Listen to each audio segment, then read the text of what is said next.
Hi കൂട്ടുകാരെ, ഇന്ന് ഞാൻ എൻ്റെ കറിവേപ്പില തോട്ടത്തിലാണ് കേട്ടോ നിൽക്കണേ. കറിവേപ്പിൻ്റെ ഒരുപാട് കറിവേപ്പില നട്ടുപിടിപ്പിച്ചതായി ഇതുപോലെ ഇത്രയും ആയി നിൽക്കണുണ്ട്. അപ്പം അതിനകത്ത് നിന്ന് ഇന്നൊന്ന് ഒരു ഹാർഡ് പ്രൂണിങ് ആയത് എല്ലാ പ്രാവശ്യവും കുറേശ്ശെ ആവുമ്പോൾ ഞാനിതിങ്ങനെ കട്ട് ചെയ്ത് എടുത്താട്ടോ ഇത്രയും ഇങ്ങനെ ബ്രാഞ്ചസ് ആയിട്ട് ഇങ്ങനെ ഇതുപോലെ ഒരു ബുഷിയായിട്ട് നിൽക്കണത്.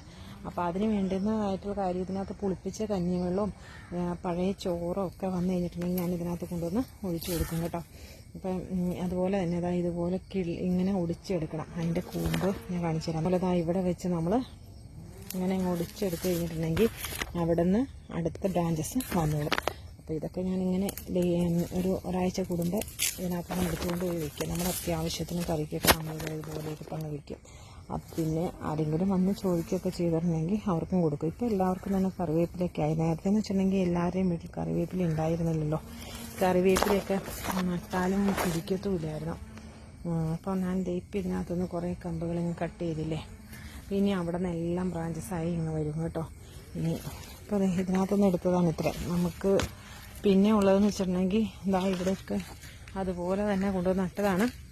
ചെറിയ തൈയായിട്ട് പിടിപ്പിച്ചതാണിത്. ഇത് അടുത്തത് ഇത് പിന്നെ അങ്ങ് സൈഡിട്ടൊക്കെ കുറേ നട്ടിട്ടുണ്ട് കേട്ടോ. ഇവിടെ എനിക്ക് അടുക്കളയിൽ നിന്ന് വന്ന് പറിക്കാൻ എളുപ്പത്തിന് ഇവിടെയും ഒരെണ്ണം തൈ. ഇവിടെ ഒരു വലിയൊരു മരം നിന്നായിരുന്നു. ആ